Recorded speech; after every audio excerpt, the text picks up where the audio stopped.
এখন সকাল 7টা। আমি আর রোজা, আম্মু আর দুজন মেড আমরা কিচেনে নাস্তা তৈরি করছি। রোজা কাজ করছে, কথা কমই বলছে। আজ অফিস ছুটি, আজ বাড়িতে অনেক বড় পার্টি। এটা রেজওয়ানের আসার উপলক্ষে শেখ মহলে রাখা হয়েছে। অবশ্যই এসবে আমার মাথা ব্যথার বিষয় না, কারণ এসব পার্টি টাটিতে আমি আমার জীবনেও যাইনি, আজ যাবও না। এসব সবই আমার কাছে পশ্চিমা নিয়ম মনে হয়, কিন্তু বড় লোকদের কাছে তো এগুলোই স্বাভাবিক এবং গর্বের ব্যাপার। আমি একটা ডেজার্ট তৈরি করছি। আইল্যান্ড কাউন্টারের উপর নূর মনোযোগ দিয়ে বসে আমার আর রোজার রান্না দেখছে। আমি একটি দ্রুত এবং ইউনিক ডেজার্ট হিসাবে আমি rose water strawberry jelly cup তৈরি করছি। প্রথমে গরম পানিতে জেলাটিন পাউডার ভালো করে মিশিয়ে নিলাম, যাতে তা সম্পূর্ণ গলে যায়। এরপর ঠান্ডা পানি, রোজ ওয়াটার এবং মধু যোগ করে একসঙ্গে মিশিয়ে নিলাম। একটি গ্লাসে কাটা স্ট্রবেরি ঢেলে তার উপর ধীরে ধীরে জেলাটিন মিশ্রণ ঢাললাম। তারপর ওগুলোকে ফ্রিজে রেখে দেই 20 থেকে 30 মিনিটের জন্য, যাতে জেলি সেট হয়ে যায়। ডেজার্ট তৈরি করে শেষ করতে আম্মু আমায় বলেন, নুজা, যত জিম হলে গিয়ে দেখো রেজওয়ানকে নিয়ে আয়, ও ওয়ার্কআউট করছে। আমি থতমত খেয়ে বলি, আমি যাব? আম্মু স্মুথলি বলেন, হ্যাঁ, যা গিয়ে নিয়ে আয়। আমি দীর্ঘশ্বাস ফেলে নূরকে কোলে নিয়ে কিচেন থেকে বেরিয়ে যাই। উদ্দেশ্য বাগানের পিছনে জিম হলে যাওয়া। এদের বাড়িতেই জিম হল রয়েছে। বড় লোকদের কত কিছুই থাকে। আমি গিয়ে বাইরে থেকে দাঁড়িয়ে আওয়াজ দিলাম, রেজওয়ান, বাহিরে আসুন। কিন্তু আমি চেঁচাতে চেঁচাতে মরে গেলেও সে লোক শুনবে না বলে মনে হলো না, তাই হলের দরজার সামনে গিয়ে দাঁড়াই। এই দরজাটা আমি বড্ড ভয় পাই। 2-1বার এসেছিলাম জিম হলে। আল্লাহ, এই দরজা অনেক শক্ত।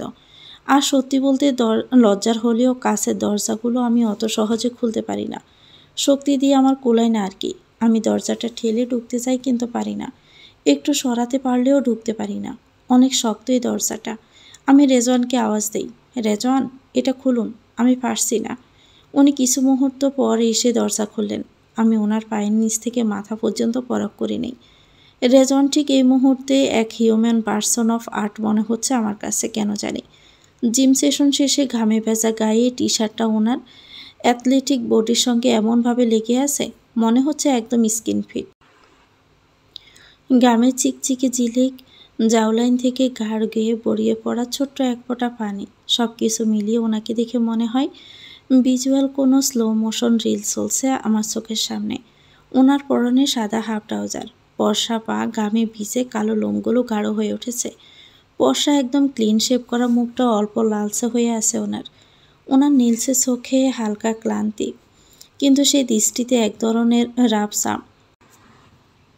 উনি শুধু হ্যান্ডসামই না, হি ইজ ডেঞ্জারাসলি ম্যাগনেটিক। সিসি, কী ভাবছিলাম আমি এগুলো। তখনই উনি আমার সামনে দাঁড়িয়ে বুকে দুহাত ভাঁজ করে নিতে নিতে আমায় খোঁচা মেরে বলেন, একটা দরজা খোলার শক্তি নেই আর আমার সাথে সংসার করার স্বপ্ন দেখো? মানে কি? দরজার সাথে আবার সংসারের কি সম্পর্ক? আর আমি কখন ওনার সামনে সংসার করতে চাইলাম? আমি ওনার মুখে মুখ তুলে তাকাইলাম। নূরকে নিজের বুকের সাথে মিশিয়ে নিতে নিতে বলি, আমি কখন চাইলাম আপনার সাথে সংসার করতে? আর সংসার আর শক্তির কী সম্পর্ক? উনি বিরক্ত চোখে আমার দিকে তাকিয়ে বলেন, ওকে বাদ দাও, তোমার সাথে কথা বলে লাভ নেই। কী জন্য আমায় যন্ত্রণা দিতে আসছো সেটা বলো। হঠাৎ করে আমার মনটা কেন জানি খারাপ হয়ে গেল। জানি না কেন, একরাশ বিষণ্ণতা মনে খেলে গেছে। তাই মাথা নিচু করে নিম্ন গলায় বলি, আম্মু আপনাকে ডাকছেন নাস্তা করতে। এ বলে আমি চুপচাপ চলে আসি। হঠাৎ করে আমার দুনিয়া একা একা লাগতে শুরু করে। মনে বারবার উকি দিতে থাকে একটি কথা, আমি এক চুক্তিতে আছি এই বাড়িতে। আমি চুক্তির মতো তুচ্ছ। আমার যাওয়ার কোনো জায়গা নেই। আমি এতিম, আমি একা। জানেন, এ পৃথিবীটা বড্ড কঠিন, আর তা আমার মতো একা মানুষের জন্য দ্বিগুণ কঠিন। আমি জীবনে চলার পথে তা হাড়ে হাড়ে টের পাচ্ছি। রেজওয়ান নিজের বাবা মাকে এক করার জন্যই চুক্তি করেছেন, আর আমি রাজি হয়েছি এই জন্য, কারণ আমি চাই আম্মু তার প্রিয়তমের সাথে ভালো থাকুক। আমি অনেকবার আম্মুকে রেজওয়ানের বাবার ছবি নিয়ে কাঁদতে দেখেছি। তিনি সবার সামনে নিজেকে ভীষণ রুড প্রুভ করেন, কিন্তু তিনি আসলেই একজন ভালো মনের মানুষ। নয়তো আমার মতো এতিমকে কেন এই বাড়িতে রাখতেন? এদিকে রেজওয়ান বেশ অবাক হয় নুজাকে হঠাৎই এমন নরম হয়ে যেতে দেখে। রেজওয়ান নিজেকেই নিজে বলে, কি হলো, এত নরম হয়ে গেল কেন এই তেজি নুজা? তারপর নিজেই নিজেকে বলে, তাতে তোর কি, এসব মেয়েদের ফাঁদে একদমই পা দেওয়া যাবে না। এ বলে বাড়ির দিকে এগিয়ে যেতে থাকে। তবে মন কিন্তু ঠিকই খুঁতখুত করছে নুজাকে নিয়ে। আমি রুমে বেলকনিতে এসে দাঁড়িয়ে আছি। আম্মুকে বলেছি আমি একটু পর নাস্তা করব। গ্যাস প্রবলেম করেছে তাই ওরা জোরাজোরি করেননি। আসলে আমার খেতে ইচ্ছে করছে না। বেলকনিতে দাঁড়িয়ে নিজের হাতে থাকা ছোট্ট নীল পাথরের ব্রেসলেটটার দিকে তাকিয়ে আছে। আসলে এটা ব্রেসলেট নয়, এটা চেইন। এটা আমার গলায় ছিল ছোটবেলা থেকে। এটাই হয়তো আমার বাবা মার কোনো একটা চিহ্ন। এখন গলায় নয়, গলায় হয় না তাই আমি হাতে পড়ি। আমার খুব জানতে ইচ্ছে হয় কারা আমার বাবা মা, কেন কেন বা রেখে গেলেন আমাকে এতিমখানায়। যখন আমায় লালন পালন করতেই পারবেন না তখন কেন এনেছিলেন এই নিষ্ঠুর দুনিয়ায়। আমি এমন কেন ভাবছি? এমনও তো হতে পারে যে আমার বাবা মা নিরুপায় হয়ে আমায় এতিমখানায় দিয়েছেন। হতেও তো পারে, তাই না? মানে আমি নিজের মনকে পারছি না কি দিয়ে বুঝ দিচ্ছি, কিন্তু অশান্ত অবদ্ধ মন কিছুই বোঝে না। রেজওয়ান টেবিলে এসে নুজাকে দেখতে না পেয়ে আরও বেশি অবাক হয়। কি হলো হঠাৎ মেয়েটার? রেজওয়ানের মন চায় রোজা কিংবা রাজিয়াকে জিজ্ঞেস করতে নুজা কোথায়, কিন্তু মস্তিষ্ক চায় না। মস্তিষ্ক বারবার বলে এসব নিয়ে ভাবার দরকার নেই, ওই মেয়ে তোর কেউ না। রেজওয়ান আর জিজ্ঞেস করে না, চুপচাপে খেতে থাকে। রেজওয়ান নুজা তৈরি করা ডেজার্টটা খায়। খেয়ে নিজের মনে একগাদা প্রশংসা করে নেয়। মনে মনে ভাবে এটা হয়তো ওর আম্মু বানিয়েছে। আমি আগের মতোই দাঁড়িয়ে আছি বেলকনিতে। আকাশের দিকে তাকিয়ে নিজেকে বোঝাচ্ছি এতটা দুর্বল হলে চলবে না। এই দুনিয়ায় দুর্বলরাই নিন্দার শিকার হয়। আর নিজেকে দুর্বল কেন বা ভাবছি? আমার আল্লাহ তো আছেন। সব দরবারের দরজা আমার জন্য বন্ধ হলেও ওনার দরবারের দরজা কখনোই বন্ধ হবে না। তবে এত চিন্তা কিসের? ঠিক তখন পেছন থেকে আফসোসের সুরে রেজওয়ান হেয়ালি করে বলেন, ইস গো নুজা, তুমি নাস্তা করলে না? আজ আম্মু একটা ফ্যান্টাস্টিক ডেজার্ট তৈরি করেছে। এই তো বিপদ এসে গেছে। যেই না নিজেকে একটু স্বাভাবিক করতে চাচ্ছি তখনই বিষের হুল ফুটিয়ে দিল। এটা কি আদৌ মানুষ? ও সরি, ভুলে গেছি। দেখতে মানুষের মতো, কিন্তু স্বভাব আচরণ সবই গরুর মতো। নুজা এভাবে উচ্চারণ করলো কেন? একসাথে নুজা বলা যায় না? আমার নামটাও ব্যঙ্গ করছে এই অমানুষটা। আমি ধীরে ধীরে ঘাড় ঘুরিয়ে তাকাই ওনার দিকে। তারপর মিকি হেসে বলি, ওই ডেজার্টটা আমিই তৈরি করেছি। এটা শুনে রেজওয়ান থতমত খেয়ে যায়। কিছু বলতে যাবেন কিন্তু আমি তার আগেই চলে আসতে নেই, কিন্তু পারি না। উনি আমার হাত টেনে ধরেন। নিজের হাতে ওনার স্পর্শ পেতে গা ফিত্তি জ্বলে ওঠে আমার। চোখ বড় বড় করে তাকাই ওনার দিকে, তারপর হাত ধরা ওনার হাতের দিকে। উনি আমার জিজ্ঞাসু দৃষ্টিতে তাকিয়ে বলেন, কি হয়েছে তোমার? হঠাৎ এমন কেন করছ? এই লোক এমন প্রশ্ন কেন করছে? কিন্তু এসবের উত্তর না দিয়ে আমি দাঁতে দাঁত চেপে বলি, কতবার বলবো আমায় টাচ করবেন না? কেন যখন তখন আমার অনুমতি ছাড়া আমায় ছোবেন? আমি এটা বলতে উনি ও সরি বলতে বলতে আমার হাতটা ছেড়ে দেন। আর হঠাৎই ছেড়ে দেওয়ায় আমি ব্যালেন্স রাখতে পারি না, আর তার ফলে ধপাস করে নিচে পড়ে যাই। পড়ে গিয়ে প্রচণ্ড ব্যথা পায় কোমরে আর পিঠে। পড়ে গিয়ে তো আমি স্তব্ধ হয়ে পড়ে থাকি। কি হলো? এই লোকটা এত খারাপ কেন এমন করলো? আমি দাঁত চেপে নিজের কোমর এক হাতে ধরে ওনার দিকে মুখ তুলে তাকিয়ে বলি, আমায় ফেলে কেন দিলেন? উনি মুচকি হেসে আমার সামনে বসে ফিসফিসিয়ে বলেন, তুমি তো বলেছিলে টাচ না করতে, তাই টাচ করিনি। আমি ব্যথা ভরা চোখে ওনার নীলসে চোখের দিকে তাকিয়ে বলি, আপনি এমন কেন রেজওয়ান? আপনি এমন কেন রেজওয়ান? নুজার এই প্রশ্ন তার ধড়াক করে বিঁধে রেজওয়ানের বুকে। কিছু সময় স্তব্ধ হয়ে তাকিয়ে থাকে সে নুজার দিকে, কিন্তু তারপর আর কিছু না বলে চুপচাপ উঠে দাঁড়ায় এবং রুমের দিকে যেতে যেতে বলে, আমি তো এমনই, আমার শ্যাডোজো বাল্টোজো বলে চলে যাই উনি রুমে। আর আমি পড়ে থাকি। এটাই নিমক হারাম আমি জীবনে দেখিনি। ঠিক কতটা খারাপ হলে মানুষ এমন আচরণ করে? আমি ধীরে ধীরে মেঝেতে দু হাতে ভর করে উঠে দাঁড়ালাম। ব্যথায় কোমরে জোড়া খুলে গিয়েছে মনে হচ্ছে। ধীরে ধীরে খুঁড়িয়ে খুঁড়িয়ে রুমে এসে সোফায় বসে পড়ি। বিশ্বাস করুন, আমার খুব কষ্ট হচ্ছে। মনে হচ্ছে মেরুদণ্ডের হাড়টাই না ভেঙে গেছে। উনি আমার সামনে দাঁড়িয়ে এসে আমার দিকে এক বাম ছুঁড়ে মেরে বলেন, নাও এটি লাগিয়ে নাও। আমি দাঁত চেপে ওনার দিকে তাকাই। মন চাই কাঁচায় চিবিয়ে খেয়ে ফেলি এই স্বরকে, গরুকে, অমানুষকে। আমি আমার দিকে তাকিয়ে ডেবিলি হাসি দিয়ে ফিসফিস করে বলেন, তুমি চাইলে আমি লাগিয়ে। এটুকু বলে রেজওয়ান থেমে যায়। নিজের মুখ নিজেই ধমক দেয়, ছি রেজওয়ান, তুই ফ্লার্ট করার আর মানুষ পেলি না? কি থেকে যে কি বলছিলি? লজ্জা করে না এসব করতে?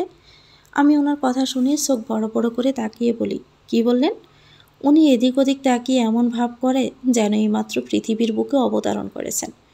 আমার প্রশ্ন শুনেই বললেন, কই না তো কিছু বলিনি। আমি ধীরে ধীরে দাঁড়াতে দাঁড়াতে ওনার উদ্দেশ্যে বলি, নিজের চরিত্র ঠিক করেন মিয়া, আপনার চরিত্রে দোষ আছে। এ বলে আমি এগিয়ে গিয়ে কাবাট খুলে নিজের ব্যাগ থেকে বাম নিই। আমি ওনার দেওয়া বাম কেন লাগাবো? আমি নিজের বাম লাগাবো। ওনার দেওয়া একটা সুতোও আমি নিজের হাতে তুলব না। আমার কথা শুনি উনি চটে গিয়ে বলেন, আমার চরিত্রে তোমার কি করেছে যে দৌড়ে আমার চরিত্রে দোষ খুঁজতে চলে আসো? খবরদার, আমার চরিত্র নিয়ে একটা কথাও বলবা না। আমার চরিত্র ফুলের মতো পবিত্র। আমি বাম হাতে নিয়ে ওনার দিকে তাকাই। বাবা, ফুলের মতো পবিত্র? এক চরিত্রবান পুরুষ? আমি ওনার কথায় তাচ্ছিল্য করেই বলে উঠি, তাহলে যান না, গিয়ে ফুলের গাছে উঠে বসে থাকুন, যেহেতু ফুলের মতো পবিত্র আপনার চরিত্র। এই বলে আমি ওয়াশরুমের উদ্দেশ্যে পা বাড়াই। ব্যথায় ফেটে যাচ্ছে কোমর আর পিঠ। গরুর মতো কাজ করে রেজওয়ান। ঠিক তখনই রেজওয়ান বলেন, এত ভাব দেখাও কেন? বাম তো লাগাচ্ছই, আমার দেওয়াটা না নিলে কি হতো? নাটকবাজ মেয়ে। নাটকবাজ? আরে হারামজাদা জানোয়ার, নাটক তো তুই করতেছিস, আমি না। তুই একটা নাটকবাজ। তোর জন্য আজ আমার কোমর ভেঙেছে, ভাঙতে ভাঙতে ভেঙে বেঁচে গেছি। তুই তো আমার জীবনটাই নাটক বানিয়ে দিয়েছিস। কিন্তু এসব কথা মুখে বলি না, নিজের অন্তরেই রেখে দেই। ওনার দিকে তাকিয়ে তিক্ত সুরে বলি, আপনার দেওয়া কিছু আমি কেন নেব? আপনার থেকে একটা সুতোও আমি নিজের হাতে তুলব না, মনে রাখবেন রেজওয়ান শেখ। উনি এটা শুনে ব্যঙ্গ করে বলেন, এত তেজ জোরে কথা বলছ, নিজেকে কি ভাবো তুমি? আমি করিডোরের দরজা খুলতে খুলতে ওনার পানে তাকিয়ে শান্ত গলায় উত্তর দিই, নিজেকে আমি মিস বাংলাদেশ ভাবি। বেলকনিতে দাঁড়িয়ে পর্দার ফাঁকে নিচে বাগানের দৃশ্য দেখছি আমি। বিশাল বড় পার্টি চলছে। শেখ মহলের প্রান্ত ছুঁয়ে ফেলা বিস্তৃত চওড়া রাস্তা। মনে হচ্ছে রাজকীয় কোনো মহল থেকে শহরের প্রাণকেন্দ্রে যাওয়ার পথ। রাস্তা দুপাশে দিগন্ত ছোঁয়া সবুজ ঘাসে মোড়ানো বাগান, যেখানে আজকের রাতের আয়োজন জমজমাট হয়ে উঠেছে। আজকের পার্টিতে কোণার দিকে এলইডি স্ক্রিনে চলছে স্লাইড শো মহলের ইতিহাস, শেখ পরিবারের প্রভাব, পার্টনারশিপের প্রেজেন্টেশন। মাঝে মাঝে ড্রোন উড়ে যাচ্ছে মাথার উপর দিয়ে। বাহ, এত কিছু! আমি কখনো কল্পনাও করিনি এরা এত কিছু করবে। বিএপি মানুষজন আছেন এই পার্টিতে। বিএপি লিস্টে কারা নেই, যাদের টিভিতে ফোনে দেখতাম, তাদেরকে সামনে থেকে দেখলাম। প্রভাবশালী মিনিস্টাররা, তাদের সাথে বড় ব্যবসায়ীর দল, কর্পোরেটর গ্যাংস, ব্যাংকের চেয়ারম্যান, রিয়েল এস্টেট টাইটুকুন। এক কোণে দেখলাম কিছু জনপ্রিয় মিডিয়া ব্যক্তিত্ব, টিভি চ্যানেলের সেলিব্রিটি, সাংবাদিক, ইউটিউব ইনফ্লুয়েন্সার, ট্রেন্ডিং পডকাস্টার, যাদের হাতে ফোন, ইনস্টা লাইভ চলছে। আর মিডিয়ার পিছনে ঘুরে বেড়াচ্ছে কিছু ক্যামেরাম্যান, ডিএসএলআর হাতে ফ্রেম বেছে নিচ্ছে। কালকের হেডলাইন তৈরির ছবি এখনই বন্দি হচ্ছে। বাহ, কি সুন্দর দৃশ্য রে বাবা! সিনেমা ইন্ডাস্ট্রির কিছু পরিচিত মুখও উপস্থিত। এক দুজন নায়িকা, ফিল্ম ডিরেক্টর, তাদের স্টাইল স্টেটমেন্ট মনে হচ্ছে পুরো সন্ধ্যাকে আরও গ্ল্যামারাস করে তুলেছে। বাগানের মাঝখানে তৈরি হয়েছে দেখতেছি স্টেজ, এলইডি ব্যাকড্রপ, ধোয়া ওঠা স্পেশাল ইফেক্ট, মাঝে মাঝে ডিজে মাইক। কি যে ওয়াও ওয়াও বলে যাচ্ছে বুঝতেই পারছি না। সন্ধ্যার নীল আকাশের ছোট ছোট ঝোনাকি আলোর মতো ড্রোন লার্স উড়ছে, তারা দিয়ে লেখা হচ্ছে নাম, দি লেগেন্সি নাইট, ওয়েলকাম রেজওয়ান শেখ। মাঝে মাঝে লেখাগুলো রং পাল্টে ফুল, সাদ, তরবারির আকার নিচ্ছে, গেস্টদের মুগ্ধ করছে। ভাই, বড়লোক মানুষের এত শখ, আর কি বলবো। বাগানের এক কোণে কাছে তৈরি রিভলভিং বার, এরা এসবও এনেছে। ছি, দেখতেছি বারটিতে একজন বিদেশি বারটেন্ডার নিজ হাতে সিগনেচার স্মোক কোকটেল বানাচ্ছে। গ্লাস খুলতে দোয়ার মতো ঠান্ডা বাষ্প বেরোচ্ছে। পাশে আছে সেন্ট্রড মকটেল কর্নার, যেটা মিডিয়া ব্যক্তিদের টোপ, কারণ সব কিছু ফিল্মযোগ্য। বেনুর এক প্রান্তে বসানো হয়েছে এয়ার স্ক্রিন, যেখানে অতিথিরা নিজ নিজ নাম টাইপ করে দেখতে পারছেন। শেখ পরিবারের সঙ্গে তাদের ব্যবসায়িক বা রাজনৈতিক সংযোগের গ্রাফিক্স, এক ধরনের সম্মাননা, মডার্ন ডিসপ্লে মেসের প্রকাশ। সিকিউরিটির দৃশ্য জাঁকজমকপূর্ণ, কালো স্যুট পরা হাইটেক বডিগার্ড, কানে ইয়ারপিস, হাতে ডিভাইস। কিন্তু তারা দৃশ্যের সৌন্দর্য ভগ্ন না করে গোপন মিশে আছে ব্যাকগ্রাউন্ডে। সবাই গিয়েছেন পার্টিতে, কিন্তু আমি যাইনি। আমি এসব জায়গায় জীবনেও যাই না। আম্মু আর রোজা এ ব্যাপারে ভালো করেই জানেন, তাই ওনারা আমাকে আর এসব অনুষ্ঠানে টানেনও না। আজ রোজা একটা গাউন পরেছে, কালো পাথরের স্টোন বসানো, একদম থিমের সাথে মানানসই। আম্মু আজ শাড়ি পরেছেন, রোজার গাউনের সাথে মিল রেখে। আজকের পার্টির থিম ব্ল্যাক, তাই দেখতে পাচ্ছে সবাই কালো পরেছেন। রেজওয়ান পরেছেন ক্লাসিক ব্ল্যাক স্যুট আর কাট ও ফিটিং এতটাই নিখুঁত যে বোঝাই যায় এটি কোনো হাই অ্যান্ড ডিজাইনারের তৈরি। ভিতরে সাদা শার্ট, কালারটা একটু খোলা, হাতে ওনার ব্র্যান্ডের ঘড়ি, পায়ে লেদারের জুতো, চুলগুলো হালকা এলোমেলো, নীলসে কালো চোখে। ক্লিন শেভে নিজের পার্টিতে দাঁড়িয়ে থাকা রেজওয়ানকে দেখে মনে হচ্ছে আমার মার্কিন কোনো প্রিন্স দাঁড়িয়ে আছে। রুমে যখন রেজওয়ান রেডি হচ্ছিলেন, আমি তাকে বেলকনিতে দাঁড়িয়ে দাঁড়িয়ে লুকিয়ে লুকিয়ে দেখছিলাম। সত্যি বলতে একসময় ওনাকে নিজের মাহারাম মনে করতাম। উনি আমায় ছেড়ে চলে যাওয়ার পরেও আমি পুরো 2 বছর প্রতিটি মুহূর্তে ওনার ফিরে আসার অপেক্ষায় ছিলাম। হয়তো মন থেকে আমি একটু হলেও ওনাকে পছন্দ করতাম, কিন্তু যেদিন রাতে উনি নিজের গার্লফ্রেন্ডকে দেখালেন, সেদিন থেকে সেই পছন্দ লাগার অনুভূতিটা হারিয়ে গেছে। এখন আর ওনার প্রতি আমার কোনো ফিলিংস নেই বললেই চলে। আমার জায়গায় যদি অন্য কোনো মেয়ে থাকতো, হয়তো রেজওয়ানের উপর ভীষণ অভিমান করত, বিয়ের পর ছেড়ে যাওয়ার অভিযোগ তুলত। আমিও করতে পারতাম, কিন্তু কেন করব? যেখানে অধিকার নেই সেখানে অভিমান করা নিতান্তই বোকামি। আর অভিমান বা অভিযোগের কোনো মূল্য কেউ কোনোদিন দিবেও না। এই পৃথিবীর বুকে আমার অভিমান শুনবে এমন কাউকে আমি আজও খুঁজে পাইনি, আর হয়তো কোনোদিন পাবও না। তাই অভিমান কাকে বলে সেটাও আমি ঠিক করে জানি না। ছোটবেলা থেকে নিজেকে বোঝাতে শিখেছি, আমার মতো মানুষ যদি এই দুনিয়া থেকেও শান্তিতে দুবেলা ভাত খেয়ে বেঁচে থাকে, সেটাই অনেক। অভিমান, অভিযোগ, রাগ এসব আমার জন্য নয়। আমি তো এতিম, আমার একমাত্র আপন আমার আল্লাহ। আমি একটা বিষয় নিয়ে বেশ বিভ্রান্তিতে ভুগছি। আজ রেজওয়ান রেডি হওয়ার জন্য সব কিছু বিছানায় সাজিয়ে রেখে শাওয়ার নিতে গিয়েছিলেন, আর আমি একে একে সব কিছুই পরখ করেছি। এগুলো পিক তুলে মার্ক করে গুগলে সার্চ করেছি। একটা বিষয় আমি কিছুতেই খুঁজে পাচ্ছি না, বাংলাদেশি কোম্পানি সিইও হয়ে এত বিলাসিতা। আর যদি অনেক বছর ধরে কাজ করতেন তবে বুঝতাম, কিন্তু 3-4 দিন হলো দায়িত্ব নিয়েছেন মাত্র, আর তাতে এত কিছু। এসবের প্রায় জানার কৌতূহলে গুগলে সার্চ করলাম। যে দাম দেখেছি তা দেখে মনে হলো কিনে কি করব। চোখে দেখেছি, গ্রানে মুগ্ধ হয়েছি, এটাই যথেষ্ট। এখন আমার প্রশ্ন, এই এত এক্সপেন্সিভ জিনিসগুলো রেজওয়ান কিভাবে ব্যবহার করেন, কিভাবে এত টাকা কোথায় পান? আর ভাবছি, দূর, এসব ভাবছি কেন আমি? রেজওয়ানের বাবা আমেরিকার একজন মিনিস্টার, আর মিনিস্টারের ছেলে তো রেজওয়ান, তাই এসব ব্যবহার করা তার জন্য স্বাভাবিক। আমি বরং বেশি বেশি ভাবি, যাকে বলে ওভার থিঙ্কিং। এই জিনিসটা সত্যি আমার অতিরিক্ত রকমের আছে। আমি একটা বিষয় নিয়ে যখন ভাবতে শুরু করি, যদি বিষয়টি ভয়ঙ্কর নাও হয়, আমি তা ভয়ঙ্কর বানিয়ে ফেলি। আমার এই ওভার থিঙ্কিং এর ওভার ট্যালেন্ট দিয়ে আমি অভ্যাসটা ছাড়তে হবে, নহলে আমার জীবনে অভ্যাস নিজে বাস খাবো কবে। অনেক মেয়েকে দেখলাম রেজওয়ানের সঙ্গে কথা বলছে। মেয়েগুলো স্বাভাবিকভাবে ওয়েস্টার্ন পোশাকে, চটপটে, প্রাণবন্ত। রেজওয়ানও হাসি মুখে তাদের সঙ্গে কথা বলছেন, হাসছেন। ওনার সেই হাসি দেখে কেউ কেউ তো মুগ্ধ হয়ে তাকিয়ে আছে।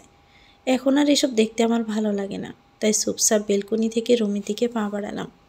ঠিক তখনই স্পিকারে ভেসে এলো ঘোষণা, রেজওয়ান শেখ গান গাইবে। একটা অচেনা কণ্ঠস্বর, হয়তো কোনো গেস্টের হবে। আর আমি যাই না, না দাঁড়িয়ে আবারও নিচের দিকে তাকাই। কিছু সময় পর মিউজিক বেজে ওঠে, স্প্যানিশ গান, গাটা অনলি। রেজওয়ান স্টেজে দাঁড়িয়ে ঠোঁটের কোণে একটা বাঁকা হাসি টেনে গাইতে শুরু করেন গানটা। চারপাশে হইচই পড়ে যায়, কিছু মেয়ে উল্লাসে চিৎকার করছে, কেউ বা রেকর্ড করছে। কেন জানি এই বিষয়টি খুব খারাপ লাগে আমার কাছে। রেজওয়ান গাইছেন, সাথে হাত দিয়েও মুভ করছেন, মনে হচ্ছে প্রফেশনাল সিঙ্গার। আর সত্যি সত্যি উনি সুন্দর গাইছেন, উনি পারফেক্ট মতো। রেজওয়ানের গলার স্বর একটু নিচে নামে, একটানে আবারও শুরু করলেন। বাহ, গান গাইছে। আসার পর থেকে একটা ওয়াক্ত আল্লাহর বান্দাকে নামাজ পড়তে দেখিনি, একটাবার সেজদা দিতে দেখিনি। যত কুকর্ম, শয়তানি, ইবলিশি এদের মধ্যে, এসবের মধ্যে রেজওয়ান শেখের পিএইচডি করা। গান, মুভি, পার্টি এগুলোতে তিনি ওস্তাদ। রাজিয়া শেখ নিজের ছেলেকে মানুষ করতে পারেননি, সত্যি মানুষ করতে পারেননি, আস্ত একটা অমানুষ বানিয়েছেন। প্রতিটি মায়ের উচিত সন্তানকে দিনের শিক্ষা দেওয়া, কিন্তু আম্মু রেজওয়ানকে সেটা দেননি, হয়তো ঠিকভাবে, তাই এমন হয়েছে। তো যাই হোক, পরের সংসার, পরের জীবন নিয়ে নাই ভাবি, নিজের অনিশ্চিত জীবন নিয়ে ভাবি। কী যে আমার হবে একমাত্র আমার আল্লাহই জানেন। রেজওয়ানের সাথে ডিভোর্সের পর কোথায় যে থাকবো। যাই হোক, আল্লাহ আছেন, তিনি সময় মতো উসিলা করে দিবেন। আমি নিচে আসি। বাড়িটা পুরো ফাঁকা, আমি ছাড়া নেই কেউ বাড়িতে। আমি লিভিং রুমে এসে সিঁড়ির নিচের দিকে যাই, যেখানে রয়েছে একটা বড় পিয়ানো আর ডেস্ক আর অনেক বড় বুক সেলফ। চারদিকে একটি বিস্তৃত একটি ছোট লাইব্রেরির সমান। এখানে সব ধরনের বই, উপন্যাস রয়েছে, আরবি, ফার্সি, বাংলা, ইংলিশ, হিন্দি, উর্দু, তুর্কি, আফগানিস্তানি, সব ধরনের। আমি সেখান থেকে তুরস্কের একটি নোবেল বই নিই, যার নাম ম্যাডোনা ইনে ইনে ফারকোট, সাবাহাতেন আলীর লেখা। এটি বিখ্যাত উপন্যাস। শুনেছি এটি নাকি মূলত রাইফ নামক এক যুবকের গল্প, যে বার্লিনে গিয়ে মারিয়া নামের এক মহিলার সাথে পরিচিত হয় এবং তার জীবন সম্পূর্ণ বদলে যায়। তো পড়ে দেখি কেমন হয়। বইটি হাতে নিয়ে আমি সোফায় এসে বসি। লিভিং রুমের বড় টিভিটা অন করি। ইরান ইসরায়েলের যুদ্ধের আপডেট শুনতে শুনতে বইয়ের পাতা বিসমিল্লা বলে উল্টাই। তারপর পড়া শুরু করি। পড়ার মধ্যেই ডুবে যাই। আমি তো বইপ্রেমী মানুষ। যখন কোনো বই পড়ি তখন তার প্রতিটি লাইনে, প্রতিটি শব্দে ফ্যান্টাসি করি। প্রতিটি ঘটনা নিজের মধ্যে সাজাই, নিজের মতো করে, নিজের কল্পনার রাজ্যে। পৃথিবীর সবচেয়ে সুখী মানুষ বইপ্রেমী মানুষ। বিশ্বাস করুন, আমি আমার কল্পনার জগৎ নিয়ে ভীষণ খুশি, ভীষণ। আজ আবারও ডুব দিয়েছি নতুন গল্পে, নতুন ফ্যান্টাসিতে। উপন্যাসটা যত পড়ছি ততই আমি হারিয়ে যাচ্ছি। কে কার নিউজ দেখবে, টিভি এমনি ছেড়ে রেখেছি। আমি তো মজে আছি উপন্যাসে এই মুহূর্তে। এদিকে রেজওয়ানের কেন জানি না কেমন যেন লাগছে। আশেপাশে তাকাচ্ছে, বাড়ির মেন দরজার দিকে বারবার তাকাচ্ছে। নুজা না আসায় মনে কেমন প্রশ্নের খোরাক জাগছে। কেন এলো না ও পার্টিতে? সবসময় তো এই পরিবারের সব কিছুতেই থাকে, কিন্তু আজ কেন এলো না? রেজওয়ানের জন্য পার্টি দেওয়া হয়েছে, এজন্যই কি আসেনি? রেজওয়ান নিজের মনকে বোঝালো, তাতে তোর কি? আরে ভাই, ও আসলে আসুক, না আসলে নাই, তাতে তোর কি? ও না আসলে তো তোর খুশি হওয়াই উচিত। এসব চিন্তা ভাবনা আটকে আছে মনে, আর বারবার এদিকে ওদিকে তাকাচ্ছে। ঠিক তখনই ওর 3 বেস্ট ফ্রেন্ড এরিফ, আরিস আর তারিফ তিনজন এসে রেজওয়ানকেই ঘিরে ধরে। এরা তিনজনই আমেরিকায় ছিল, আজই দেশে আসছে। এরিফ রেজওয়ানকে জিজ্ঞেস করে, কিরে ভাই, তুই এত হাসফাস করছিস কেন? আর তোর নকল ওয়াইফ কোথায়? তাকে একটু দেখা যাক। রেজওয়ান এটা শুনে দীর্ঘশ্বাস ফেলে তপ্ত সুরে বলে, ও নিজের মাহারাম ছাড়া কারো সামনে যায় না। মাহারাম? এটা শুনেই আরিস স্যার দিকে মাথা ঘুরিয়ে অবাক গলায় বলে, মাহারাম? ওটা আবার কী রে ভাই? এটা শুনেই তারিব ওর পেটে হালকা ঘষি দিয়ে বলে, আরে শালা, তুই এটাও জানিস না? এটা হলো যারা হালাল নারী পুরুষদের জন্য তারা। এরিফ এটা শুনে উৎফুল্ল গলায় বলে, আরে আরে রেজওয়ান, তুই তো অনেক লাকি রে ভাই, এই যুগে এত লয়াল মেয়ে পেয়েছিস। রেজওয়ান বিরক্ত গলায় বলে, আরে ইয়ার, এ মেয়ে মারাত্মক, কথায় কথায় মরিচ ঝাড়ে, মুখের আগেই টিকে যায় না। আরিস এটা শুনেই হেসে ফেলে, আরে বেশি মুখ করলে গান দিয়ে ভয় দেখাস। ও তো আর জানে না তুই কে, নিজের পরিচয় একটু রিভিল কর ওর সামনে। এটা শুনেই এরিফ আরিসকে কাঠ গলায় বলল, গাঁজাখোরের মতো কথা বলা বন্ধ কর শালা। এ বলে রেজওয়ানের কাঁধে হাত রেখে বলে, ভাই দেখ, তোর সম্পর্কে যেন বাংলাদেশে কেউ কোনো কিছু জানতে না পারে। আর তুই কেন ওকে ভয় দেখাবি? সুন্দর করে বোঝাস, ইনোসেন্ট হবে মেয়ে মানুষ, ইনোসেন্ট হয় বেশি। তারিফ এটা শুনে মজা করে বলে, ওরে বাবারে, তোর দরদ দেখে উতলে পড়েছে, মনে হচ্ছে ও রেজওয়ানের নকল বউ আর তোর আসল বউ। এই কথাটা শুনি এরিফ আর কিছু বলে না। রেজওয়ানের এই কথাটা শুনে খারাপ লাগে এরিফের। নুজার সাথে জোড়া হচ্ছে কেন? যদিও এটা মজা করে বলেছে, কিন্তু তাও কেন জানি খারাপ লাগছে, অল্প রাগও হচ্ছে। রেজওয়ান নিজেকে শান্ত করার চেষ্টা করছে। ঠিক তখনই রাজিয়া বেগম একটা কোয়ার্টার প্লেটে 1 পিস কেক নিয়ে এসে রেজওয়ানের দিকে এগিয়ে দিয়ে বলেন, যা বাবা, এটা নুজাকে দিয়ে আয় তো, ওপরে ঘুমিয়ে যাবে। রেজওয়ান বেশ ইতস্তত বোধ করে, কিন্তু তাও মুচকি হেসে মায়ের হাত থেকে প্লেটটা নিয়ে নরম গলায় বলে, আচ্ছা। রাজিয়া বেগম চলে যান। রেজওয়ান তপ্ত শ্বাস ফেলে ওদের দিকে তাকিয়ে বিরক্ত গলায় বলে, তোরা থাক, আমি 2 মিনিটে আসছি, মিশনের ব্যাপারে ইম্পর্ট্যান্ট ইনফরমেশন আছে। ওরা মাথা নাড়ে। রেজওয়ান বাড়ির দিকে এগোয়। কেন জানি না বিরক্ত লাগছে, আবার ভালোও লাগছে। নুজাকে দেখতে পাবে হয়তো, এই কারণেই এক অদ্ভুত ভালো লাগা। তবে রেজওয়ান জানে না এই ভালো লাগার কারণ। Nuja wow nice name. নুজার নাম শুনে এরিফ হালকা গলায় এই কথাটা বলে। তখনই তারিফ আর আরিস চোখ বড় করে তাকিয়ে বলে, কি বললি? এরিফ ডোন্ট কেয়ার ভাব নিয়ে বলে, সোজা উত্তর দেয়, বললাম, রেজওয়ানের নকল ওয়াইফের নামটা সুন্দর, একদম অ্যাঞ্জেল অ্যাঞ্জেল ভাব। এটা শুনে আরিজ ফিস ফিস করে বলে, এই তুই কি ওর উপর ক্রাশ টাশ খেলি নাকি? এরিফ মুচকি হেসে বলে, ক্রাশ আর খেলাম কই, দেখলামই তো না, তবে নামের উপর ক্রাশ খেয়েছি বটে। তারিফ শক্ত গলায় বলে, এরিফ মনে রাখিস, ও কিন্তু আমাদের ভাবি, রেজওয়ানের ওয়াইফ। এরিফ মুচকি হেসে বলে, মনে রেখেছি ভালো করেই, ও রেজওয়ানের ওয়াইফ, কিন্তু রেজওয়ান ওকে ওয়াইফ মানে না। আমি উপন্যাসটা পড়ছি আর ফ্যান্টাসি করে মরছি। আহ, কি সুন্দর অনুভূতি। অনেকক্ষণ এভাবে কেটে গেছে হয়তো। হঠাৎই আমার চোখের সামনে কেউ একটা কোয়ার্টার প্লেটে এক পিস কেক হাতে ধরে। হঠাৎ এমন হয় আমি বেশ ঘাবড়ে যাই। অল্প লাফিয়ে উঠে দেখি কেকটা যার হাতে সে রেজওয়ান। এটা দেখে শান্তির একটা নিঃশ্বাস পেলে বইটা পাশে ভাঁজ করে রেখে দাঁড়িয়ে যেতে যেতে পিকে হেসে বলি, হঠাৎ আপনি? পার্টি কি এত তাড়াতাড়ি শেষ? রেজন এই প্লেটটা আমার দিকে দিয়ে স্বাভাবিক গলায় বলল, পার্টি এত তাড়াতাড়ি শেষ হওয়ার নয়। আপনার শ্বশুরবাড়ির মা আপনার জন্য এই কেকটা পাঠিয়েছে। নিন, খেয়ে নিন, খেয়ে আমাকে উদ্ধার করুন। আমি তপ্ত শ্বাস নেই। সত্যি বড্ড অদ্ভুত এই মানুষটা, সবসময় তাচ্ছিল্য আর ব্যঙ্গ করেই কথা বলে। আমি ওনার দিকে চোখ তুলে তাকিয়ে শান্ত গলায় বলি, আমি কেক খাবো না। রেজন নুজার দিকে তাকালো। এক দৃষ্টিতে নিজের অজান্তেই নুজার দিকে তাকিয়ে থাকে।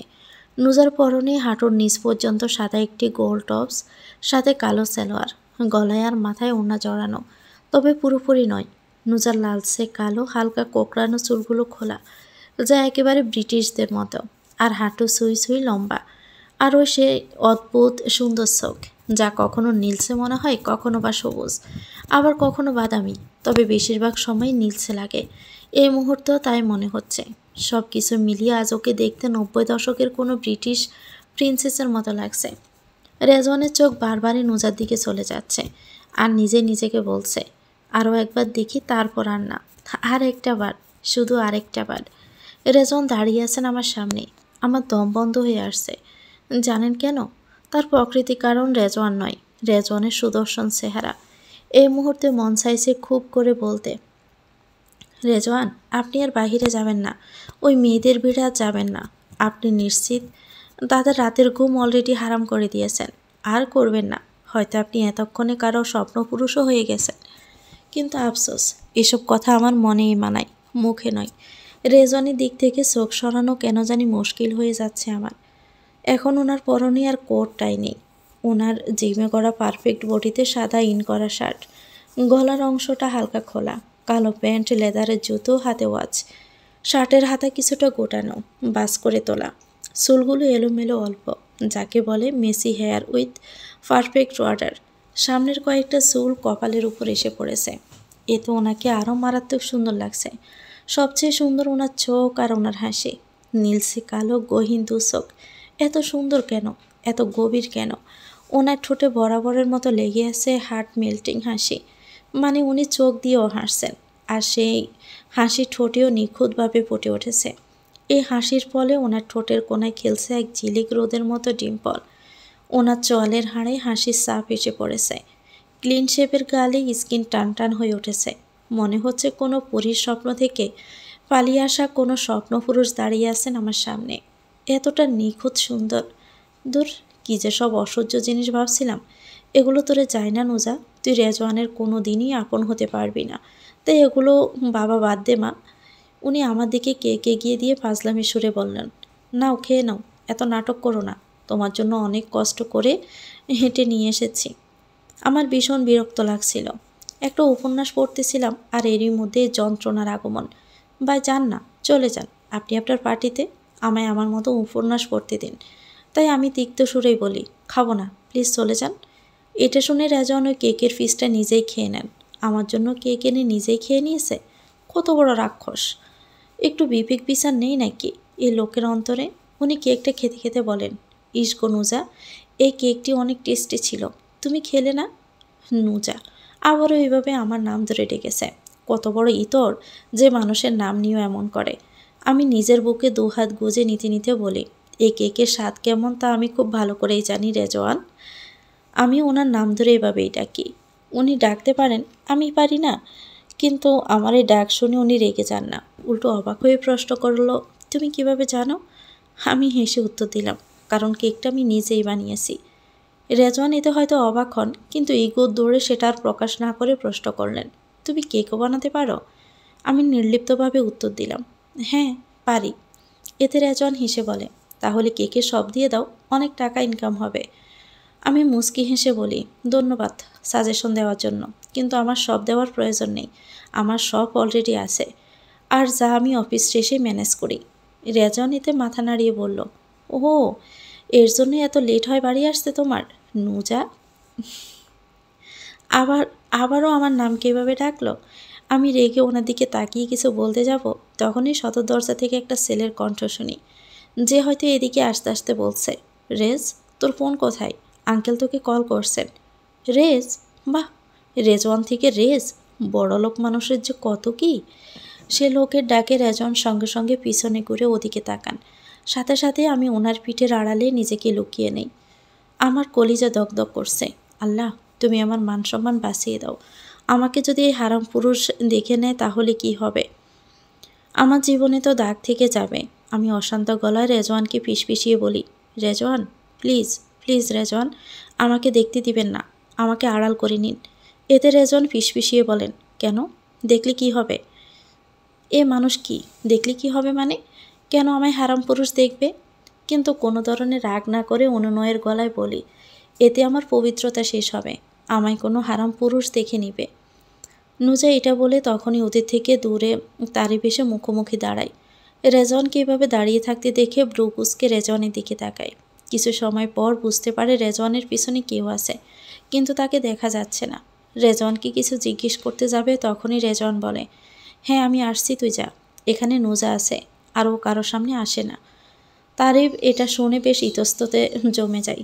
তারপর ইতস্ততার সুরে বলে, আমি সরি, আসলে আমি বুঝতে পারিনি। এ বলে তারিফ বেরিয়ে চলে যায় সেখান থেকে তাড়াতাড়ি। ওই লোককে যেতে দেখে আমি দীর্ঘ শ্বাস ফেলে রেজওয়ানের থেকে কিছুটা দূরে সরে আসি। কি ভয়াবহ পরিস্থিতিতে পড়েছে, মনে হচ্ছিল প্রাণ অবধি বেরিয়ে যাবে। রেজওয়ান আমার দিকে ঘুরে শয়তানি হাসি দিয়ে বলেন, নাও নুজামণি, যখন কেক খেলে না, কেক লাগিয়েই নাও। এই বলে রেজওয়ান নিজের হাত বাড়িয়ে হাতে থাকা কেকের ক্রিম আমার গালে মুছে নেন।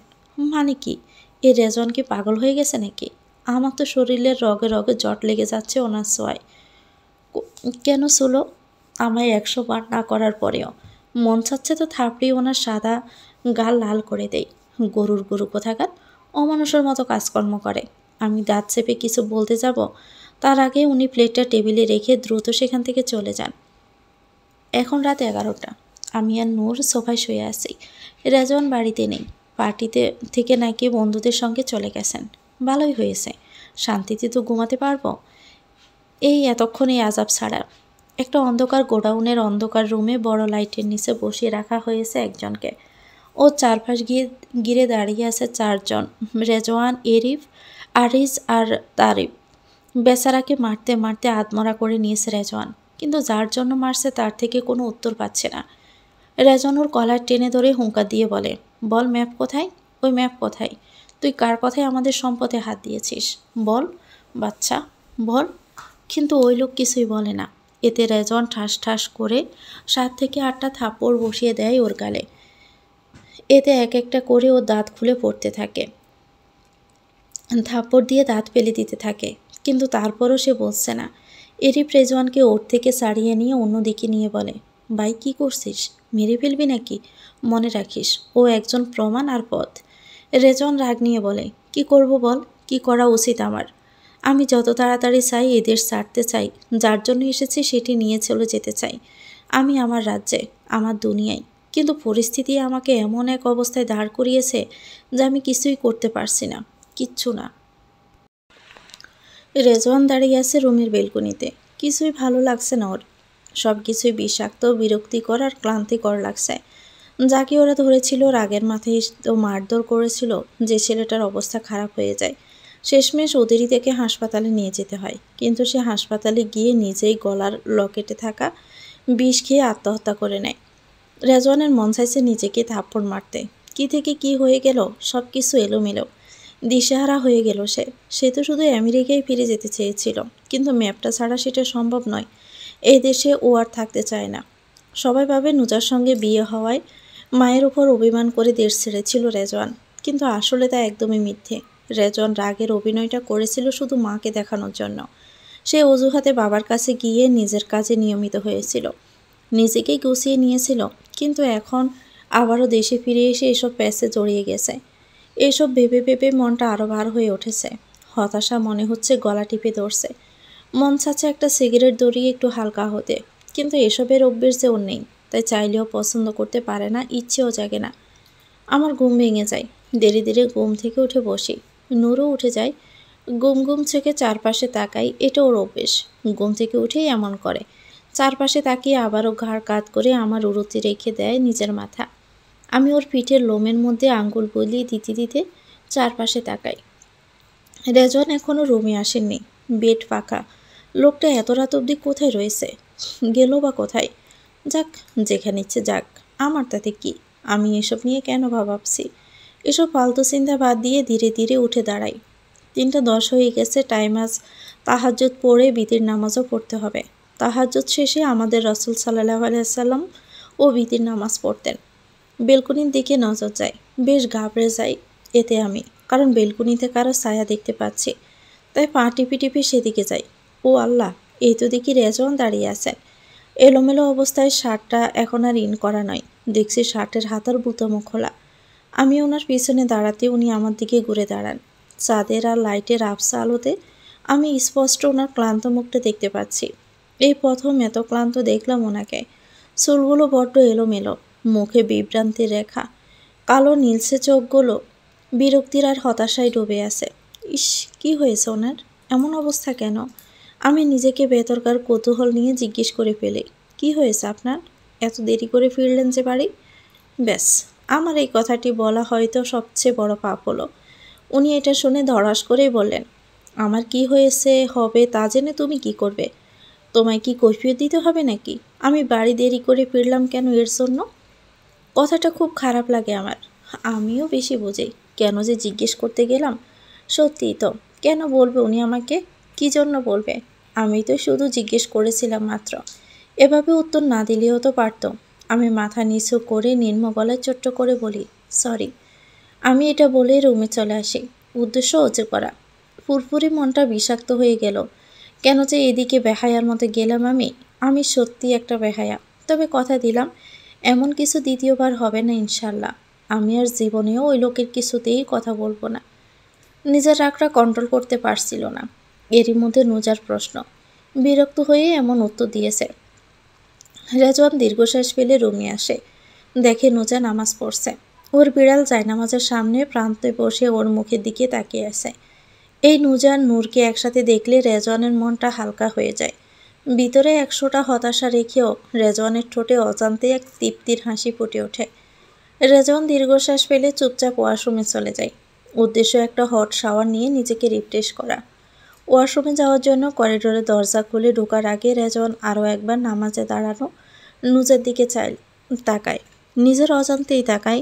নামাজের হিজাব পরায় মেয়েটাকে আরও বেশি সুন্দর লাগছে। মনে হচ্ছে যেন কোনো জান্নাতি হুর বসে আছে ঘরে। রেজওয়ান আবারও নিজের অজান্তে মুচকি হেসে করিডোরের দরজা খুলে ওয়াশরুমের দিকে চলে যায়। এখন সন্ধ্যার সময়। আমি মাগরিবের নামাজ শেষে আম্মু আর রোজার সাথে অল্প স্বল্প গল্প করে নাস্তা করে রুমে এসে লিভিং জোনের সোফায় বসে আছি মানে সামনে ল্যাপটপ নিয়ে অফিসের প্রজেক্টে কাজ করছি। আজ অফিসে যাইনি। গত রাতের পর থেকে রেজওয়ানের মুখ দেখতে ইচ্ছে করছে না। তাই ফজরের নামাজ পড়ে সেই যে রুম থেকে বেরিয়ে গিয়েছিলাম, আর রেজওয়ান অফিসে যাওয়ার পর এসেছি। অফিসেও যাইনি রেজওয়ানের মুখ না দেখার জন্য, শুধু যাইনি। আজ শরীরটাও বেশ একটা ভালো নয়, বেশ অসুস্থ অসুস্থ লাগছে, তাই আর যাওয়া হয়নি। এখন প্রজেক্ট সামনে নিয়ে বসেছে, তবে কাজ করছি না। এখন ফোনে টিকটকে রিলস দেখছি। কি আর দেখবো ভাই, রিলসের আগে শরীরে জ্বলছে এক প্রকার। এই আবেগী মেয়েদের নিয়ে বলার কিছু নেই। গতকাল রেজওয়ানের পার্টিতে অনেকেই উপস্থিত ছিলেন। সেখান থেকে তো অনেকে ভিডিও করেছিলেন। এখন সেই ভিডিওগুলো ভাইরাল হয়ে ঘুরে বেড়াচ্ছে নেট জুড়ে। এই পার্টির থিম, গান, রেজওয়ানের ছবি সব কিছু নিয়ে এখন শুধুই রিলস আর পোস্ট। আমাদের দেশে অবস্থা এমনই, যেখানে একটা সামান্য ঘটনাও মুহূর্তে ভাইরাল হয়ে যায়।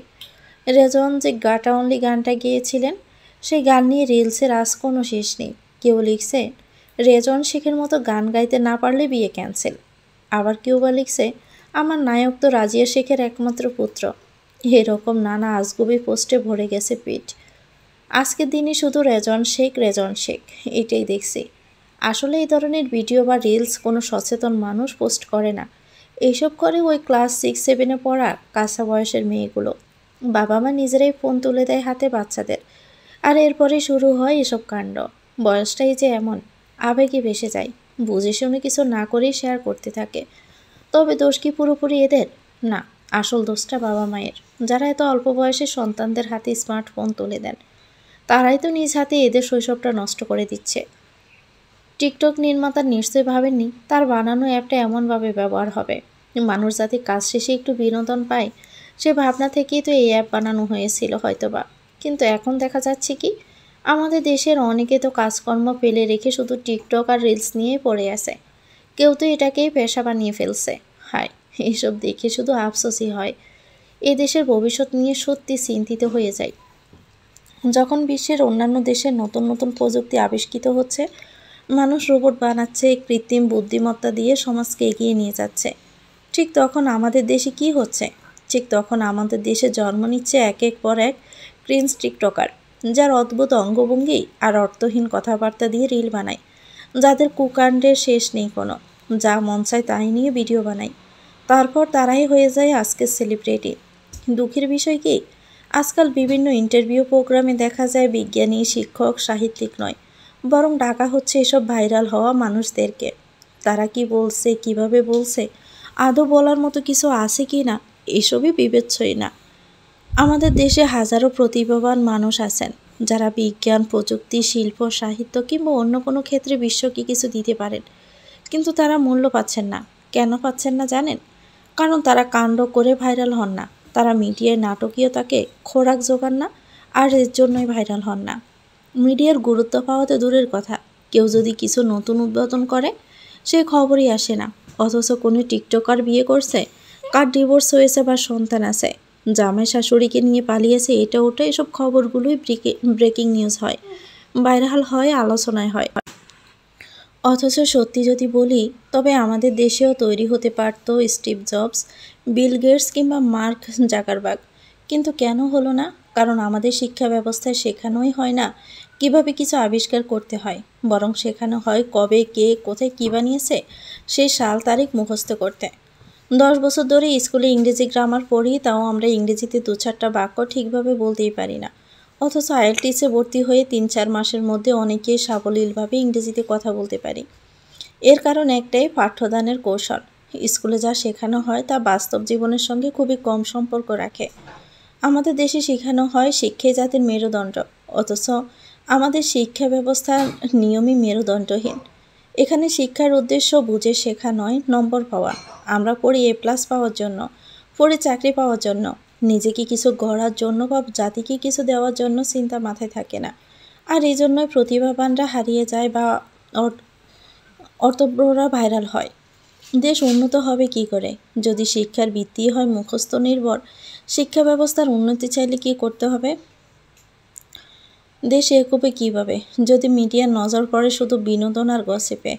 যতদিন না আমরা বাস্তবভিত্তিক শিক্ষা, মিডিয়ার দায়িত্বশীলতা এবং সঠিক মূল্যায়নের পথে হাঁটব, ততদিন শুধু গর্ব করার মতো ইতিহাস থাকবে, ভবিষ্যৎ নয়। এতদিন আমরা করেছি 71-এর বুক ভরা গর্ব, আর আমাদের ভবিষ্যৎ প্রজন্ম করবে 24-এর গাল ভরা গল্প, যেখানে থাকবে বেশি নাটক, কর্ম অর্জন। এই যুগে শুধু প্রতিবাদী হলেই হয় না, সব দিক থেকে সক্রিয় থাকতে হবে। প্রযুক্তি, জ্ঞান, চিন্তা, নৈতিকতা সব কিছুর ভারসাম্য রাখতে হবে। কিন্তু আমাদের দেশে সেই সক্রিয়তা, সেই ভারসাম্য কোথায়? নেই এসব কিছু। শুনেছি বিজ্ঞানীরা ভবিষ্যৎবাণী করেছেন বাংলাদেশ নাকি জলবায়ু পরিবর্তনের কারণে অর্ধেকটাই ডুবে যাবে সমুদ্রের উচ্চতায়। তা বলি কি, পানিতে ডোবার দরকার নেই, এই জাতি এমনিতেই দিন দিন ডুবে যাচ্ছে দুর্নীতিতে, ডুবে যাচ্ছে অযোগ্যতার ভরে, ডুবে যাচ্ছে ঘর মেধার মূল্যহীনতার গভীরে। এখানে মেধাবীরা মুখ লুকিয়ে বাঁচে আর ক্রিন্সরা ভাইরাল হয় সেলিব্রিটি বনে। রেজন রুমে আসেন, আমাদিকে এক নজর তীক্ষ্ণ নজরে তাকিয়ে বেডরুমে চলে যান। আমিও আর তাকাই না, ইচ্ছে করছে না তাকাতে। আমি এসব রিলস রেখে কাজে মন দেই। এভাবে কিছু সময় কেটে যায়। রেজনের আগে গা জ্বলছে, নুজা কেন অফিসে যায়নি এর জন্য। অনেক সাফার করতে হয়েছে আজকে। নুজা থাকলে সব ও বুঝে নেয়, রেজওয়ানের অত কষ্ট করা লাগে না। আজ কিছু ক্লায়েন্টকে ম্যানেজ করতে গিয়ে মাথা নষ্ট হয়ে গিয়েছে রেজওয়ানের। সাবান নিয়ে বেরিয়ে আসে, পরনে শুধু একটা হাঁটু অবধি ট্রাউজার। চুল মুছতে মুছতে লিভিং জোনের দরজায় এসে দাঁড়ায়। তখনই শুনতে পাই রোজার গলা রুমে আসতে আসতে বলছে, নুজা বেবি, এই নাও তোমার নোবেল। রোজা এটা বলতে বলতে রুমে আসে। এই রোজার অভ্যাসটা বড্ড খারাপ, আমায় এসব বলেই ডাকে। আরে আমি বাচ্চা নাকি, তুই এগুলো ডাকবি? হত্যাচারী। রুমে ঢুকে সামনের দিকে তাকিয়ে দেখি আর কিছু বলছে না, চুপ হয়ে গিয়েছে। ও হঠাৎ চুপ হয়ে গেল কেন? আমি ও দৃষ্টি অনুসরণ করে সেদিকে তাকাই। এক পলক তাকিয়ে চোখ শর্ট করে ফিরিয়ে নেই। সিসি, এই লোকের কি লজ্জা নেই? একটা মেয়ে রুমে রেখে কিভাবে টি শার্ট ছাড়া বাহিরে আসে? নিজের বডি দেখাচ্ছে নাকি? যত সব। রোজা রেজওয়ানকে দেখে থতমত খেয়ে চঞ্চল গলায় বলে, ভাইয়া তুই এসে গেছিস? রেজওয়ান ওর কথায় একটু এগিয়ে এসে আমার দিকে আর চোখে এক পলক তাকিয়ে ফের পরের দিকে তাকিয়ে বলেন, হ্যাঁ এসে গেছি। আর না আসলে তো জানতেই পারতাম না আমাদের বাড়িতে একটা ছোট্ট বাচ্চা আছে। এটা শুনে আমি ব্রু কুচকে ওনার দিকে তাকাই। উনি আমায় খোঁচা মারলো? হ্যাঁ, আমাকেই তো মারলো। রোজা ভাব নিয়ে বলে, হ্যাঁ অবশ্যই, আমার কাছে নুজা ছোট্ট বাচ্চাই। এ কথা শুনে রেজওয়ান কটাক্ষ করে বলেন, তাহলে ছোট বাচ্চাকে নোবেল দিচ্ছিস কেন? ও পড়তে পারবে নাকি? ফিডার এনে খাওয়া। কত বড় খোঁচাখোর লোক, মেজাজটাই তিরিক্ষি করে দিল। রোজা এটা শুনে সিরিয়াস হয়ে বলে, ওয়েট ওয়েট ভাইয়া, তুই কি জেলাস? জেলাস? এ রোজা এখানে জেলাস কোথায় পেল? রেজন ব্রু কুচকে ওর কথায় উল্টা বনে গেলে। জেলাস হব কেন? রোজা দুষ্টমি হেসে বলে, আমি ওকে যে নামে ডেকেছি তুই হয়তো ওকে এই নামে ডাকিস, তাই তুই জেলাস, এই জন্য কটাক্ষ করছিস। সি সি রোজা, মুখের লাগাম ছাড়া কথা বলছিস। রেজন এটা শুনে রাগী গলায় বলেন, এসব কথা বন্ধ করবি না উষ্ঠা মেরে দাঁত ফেলে দিব, কোনটা? রোজা হেয়ালি করেই বলল, তো ফেলে দে, দাঁত ফেলা আমি কে? যখন কেউ বিয়ে করবে না তখন তোর ঘাড়ে বসে সারা জীবন খাবো, সমস্যা কি? এটা শুনে রেজওয়ান আশেপাশে খোঁজার বান করে বলেন, আমার নতুন স্লিপারটা কোথায় রে? এটা শুনে রোজা আমার দিকে নোবেলের প্যাকেটটা ছুঁড়ে মেরে পোড়িংয়ের মতো লাফিয়ে বলে, নুজা বেবি, তুমি নোবেল পড়ো আর তোমার জামাইকে সামলাও, আমি গেলাম। এই বলে দুই রাফে রুম থেকে বেরিয়ে যায়। সত্যি মেয়েটি বড়ই সরল। প্রথম প্রথম ওর এই আচরণ আমার কাছে বেশ ন্যাকামি মনে হতো, কিন্তু ধীরে ধীরে বুঝতে পেরেছি ওর এই সরলতা ও এমনই। নিজের অজান্তে ওর কথা শুনে আমি হেসে ফেলি। আজও তার ব্যতিক্রম কিছু হলো না, আমি হেসে ফেললাম। নুজা রোজা যাওয়ার পানে তাকিয়ে অপলক হাসছে, আর রেজওয়ান নিজের ইচ্ছের বিরুদ্ধে গিয়ে ওর হাসির দিকে তীব্র চোখে তাকিয়ে আছে। কি সুন্দর হাসি, যতটা মায়াবী ঠিক ততটাই মারাত্মক সুন্দর ওর হাসি। তখনই নুজা ওর দিকে তাকায়। নুজা যেই না রেজওয়ানের দিকে তাকায় তখনই নুজার ঠোঁট থেকে হাসি চলে যায়, মুখটা কালো করে ফেলে। রেজওয়ানের অনেক বিরক্ত লাগে এই বিষয়টি। কত সুন্দর করে হাসছিল, কেন এমন করলো? এই মেয়েটা বড্ড অদ্ভুত, বোঝাই মুশকিল কখন যে কোন মুডে থাকে। গত রাতের পর থেকে একচুলও কথা বলেনি, এত ইগো। আজ নুজা কি ওর ওপর রাগ করেছে, অভিমান করেছে? হ্যাঁ নিশ্চিত করেছে, তাই তো অফিসে গেল না। কিন্তু ওর রাগ করা অভিমান করায় রেজওয়ানের নিজেরই কিছু যায় আসে না। না, যায় আসে না তো। তবে কেন এই বিরল ভাবনা নুজাকে কেন্দ্র করে? নিজের দিকে এভাবে রেজওয়ানকে তাকাতে দেখে বেশ বিরক্ত লাগে আমার, বেশ বিরক্ত। আমি চুপচাপ উঠে যাই। এশার আজান হয়ে যাবে, তাই অজু করে চুপচাপ রুম থেকে বেরিয়ে যাব। গিয়ে রোজার রুমে নামাজ পড়ে ওখানে বসে থাকব। আমি দীর্ঘশ্বাস ফেলে উঠে ধীরে ধীরে ওনার পাশ কাটিয়ে যেতে নেই, কিন্তু উনি আমায় যেতে দেন না। আমার বাঁ হাতের বাহু নিজের রাক্ষসের মতো পুরুষালী হাতে আঁকড়ে ধরেন। আমার বাহুর হাড়টাই হয়তো ভেঙে 60 টুকরো হয়ে গিয়েছে অলরেডি। উনি আমায় একটানে নিজের সামনে দাঁড় করান। কত বড় সাহস! 100 বার না করার পরও আমাকে ছুঁয়েছে। এত সাহস ওনার হয় কি করে? আজের একটা বিহিত করতেই হবে। আমি কিছু বলার জন্য মুখ খুলতে যাব, তখনই উনি নিজের নীলসের চোখগুলো দিয়ে তীক্ষ্ণ দৃষ্টিতে আমার দিকে তাকিয়ে বলেন, আজ অফিসে যাওনি কেন? আমি সোজা উত্তর দিই, আমার শরীর ভালো ছিল না, তাই যাইনি। এটা শুনে উনি কপালের রগ কুঁচকে বলেন, আমার সাথে রাগ করে যাওনি তাই না? রাগ? সিরিয়াসলি? আমি করব রাগ? তাও আবার ওনার উপর? কে হন উনি যে ওনার উপর আমি রাগ করব? আমি নিজের বাহু থেকে ওনার হাত ছাড়াতে দাঁতে দাঁত চেপে ওনার হাত জাকিয়ে তুলে বলি, আমি আপনার উপর কেন রাগ করব? কেন? কে হন আপনি আমার, যে আমি রাগ আপনার উপর করব? উনি এতে নিজের হাত সরান না, উল্টো আমার ডান হাতের বাহু নিজের বাঁ হাত দিয়ে চেপে ধরেন। মন চাচ্ছে যেন থাপড়িয়ে দাঁত সবগুলো ফেলে দিতে। এত সাহস কেন দেখাচ্ছে এই লোক? মনে হচ্ছে আমার হাড়গুলো মড়মড়িয়ে ভেঙে যাচ্ছে। রেজওয়ান আরও রেগে আমার বাহু ধরে ঝাঁকি দিয়ে আবারও নিজের কাছে টেনে নেন। এতে দম বন্ধ হয়ে আসে আমার শ্বাস বের হচ্ছে না, সাফোকেশন হচ্ছে প্রচণ্ড। কেন হবে না? রেজওয়ান এভাবে আমার সামনে, আমার এতটা নিকটে। ওনার শরীরে কোনো টি শার্ট নেই, ওনার ভেজা শরীর থেকে অদ্ভুত সে পারফিউমের ঘ্রাণ আসছে, চুল থেকে অল্প পানির ফোঁটা পড়ছে, যা সব মিলিয়ে আমার কেমন যেন হচ্ছে, কেমন লাগছে, মনে হচ্ছে এই বুঝি প্রাণটা বেরিয়ে আসবে। রেজন আমার চোখের দিকে তাকিয়ে দাঁত চেপে তপ্তে সুরে বলেন, তাহলে যাওনি কেন? আমি হালকা চিৎকার করে বলি, আমার শরীর ভালো ছিল না তাই যাইনি। এই কথা কতবার বলতে হবে? হ্যাঁ। রেজন এতে আমার দু বাহু ধরে জাকিয়ে তোলেন। এতে সারাটা শরীর কেঁপে ওঠে আমার, মনে হচ্ছে কেউ কারেন্টের শক দিয়ে মেরে ফেলছে আমাকে। উনি দাঁত চেপে বলেন, অফিসটা কি তোমার বাপের, যে তোমার ইচ্ছে মতো যাবে আর আসবে? বাপের? এত বড় কথা! আমার বাবাকে টানছেন? কথাটা আমার কলিজে এসে বিঁধল। শরীর রাগে জ্বলে যাচ্ছে, ঝাঝা করে ওঠে। আমি নিজেকে ছাড়িয়ে নেওয়ার জন্য দুহাত দিয়ে ঝাড়ি মারার চেষ্টা করে বলি, না, অফিসটা আমার বাপের না। আমার তো বাপ নেই, আমি এতিম। আমি এতিম রেজওয়ান শেখ, আমি এতিম। আমার বাপ থাকলে আমি এখানে আপনার হাতের মজার খোরাক হয়ে থাকতাম না। এই বলে ওনার বুকে আমি ধাক্কা দিলাম। হিতাহিত জ্ঞান হারিয়ে ফেলেছি। আমি ঠান্ডা মেজাজের মানুষ, কিন্তু রাগ হলে আমি নিজেকে অনেক কষ্টে সামলাই। আমি ওনাকে ধাক্কা দিতে দিতে বলি, সরুন, কোন সাহসে আমাকে টাচ করেছেন? কোন সাহসে? এত সাহস হয় কি করে? মুখের সাথে হাতও দেখি বেশি চলে। আমার এই কথায় রেজওয়ান আরও বেশি রেগে গিয়ে বলেন, টাচ করব আমি তোমাকে? কি করবে তুমি? আমার রাইট আছে, তাই আমি টাচ করব। এ বলে উনি আমার দিকে নিজের ডান হাত বাড়ান। আমি বুঝতে পারি উনি আমার কোমরে হাত দেওয়ার জন্য হাত বাড়িয়েছেন। না, এটা তো হতে দেওয়া যাবে না, এটা আমার জন্য অপমানের। আমি ওনার হাত নিজের হাত দিয়ে চেপে ধরে ওনার দিকে অগ্নিসুখে চেয়ে বিষাক্ত গলায় বলি, হাত সামলে নিন, কোনো রাইট নেই আমার উপর আপনার, সরিয়ে নিন হাত। এতে রেজন আমার দুবাহুতে হাত রেখে তড়িৎ গতিতে আমায় উল্টো দিকে ঘুরিয়ে পিছন থেকে আমার দুহাত চেপে ধরে বলেন, আমি নিজেকে আর নিজের হাতকে সামলাবো না। কি করবে তুমি? করে নাও। মনে রেখো, রেজন শেখ নিষিদ্ধ জিনিস বেশি পছন্দ করে। আমার হাত দুটো এমনভাবে ধরেছেন, মনে হচ্ছে এই বুঝে মর করে হাতের কবজির হাড় ভেঙে খান খান হয়ে যাবে। খুব ব্যথা লাগছে হাতে। আমি বেশ বুঝতে পারছি এই রেজওয়ান গরু কিছু নিয়ে রেগে আছে, আর সে রাগ আমাকেই জারছে। আমার উপর কেন জারছে? আমি কি ওনার বউ যে সারাদিন অফিস শেষে এসে আমার উপর নিজের রাগ জারবে? উনি যদি সত্যি আমার হাজব্যান্ড হতেন তবে ওনার এই রাগ আমি মেনে নিতাম, ওনাকে বুঝাতাম।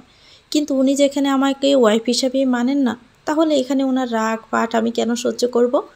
আমি তাও একটু নরম হয়েই বলি, রেজওয়ান, আমার লাগছে ছাড়ুন। আপনি অন্যদিকের রাগ কেন আমার উপর জারছেন? ছাড়ুন আমাকে। রেজওয়ান আমার নিজের বুকের সাথে আমার পিঠ টেনে নিয়ে বলেন, হ্যাঁ, জার্সি তোমার উপরেই রাগ জার্সি, আরও বেশি করেই ঝাড়ব। ওনার উদুম বুকের সাথে নিজের পিঠ লেগে গেছে আমার। শরীর জ্বলে উঠছে রাগে, থরথর করে কাঁপছে আমার পা। আমি নিজের সব শক্তি দিয়ে দাঁতে দাঁত চেপে নিজেকে ছাড়াতেই ঝাড়ি মারি। রেজওয়ানও ছেড়ে দেন।